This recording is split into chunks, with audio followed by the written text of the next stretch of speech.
Hey, it's Alex, and today I want to revisit the iPhone SE.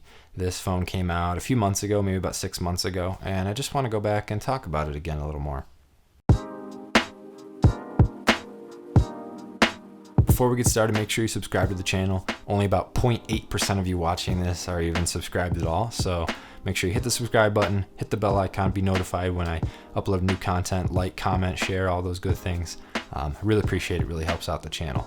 So let's dive in. So it's probably really easy to forget about with all the iPhone 12 hype and all the new devices that have come out since, but the iPhone SE is still for sale on Apple's website. And honestly, it's a really good phone. I would not knock it at all or count it as old. It came out 6 months ago. It's not old at all. But it's basically the budget phone that Apple has never offered up till this point. And I talked about it a while back when it first came out. You can go check out that video. I have the card up there in the corner. And what it was, honestly, I'm still very impressed by it. I haven't gotten hands on it. I haven't used it.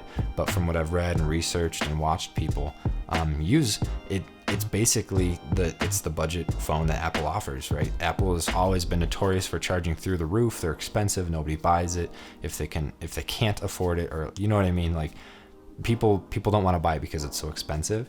Well, now they finally have a reasonable option to buy the phone. It's still $350, I think, which is really reasonable for an iPhone. Granted, you get the old design, you get the Touch ID, the square, basically an iPhone 8, but with iPhone 11 internals. To me, this is one of the most compelling iPhones of all time. It's the modern internals and the old design, the old hardware that people like and they enjoy and they're familiar with, at a price point that you just really can't beat. When the cheapest iPhones that have released in years past have been $600, $700, $800, that's crazy. People don't pay that. They can't afford that.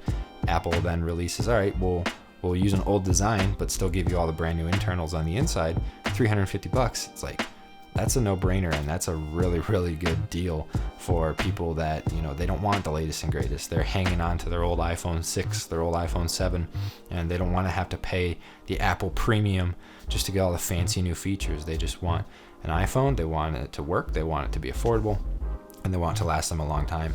This is that phone. It honestly is like fantastic, and I don't know what else to say about it. But yeah, for the price, you really can't beat it. You get great battery life, you get a great camera, you get software that'll last you 5-6 years. The whole thing is just an awesome package all around, and I think it's a really great bargain. So if you're in the market for a new iPhone, definitely don't dismiss this one as too expensive or too old design or anything. Like, it is honestly a really good phone. I even thought about getting it for myself, but I'm one of those people that likes to have the latest and greatest, especially since I run the channel and do all this for you guys. I see it as a business expense, right? So no, honestly, it's a really good phone if you're just looking for something reliable and cheap and you want an iPhone. So definitely would recommend looking into it. If you're looking for an iPhone, don't forget about it. Don't dismiss it with all the iPhone 12 hype. It's still a really good phone, and I encourage you to go check it out if you get the chance. So that's this video, short one. Thanks for watching, and I'll see you in the next one.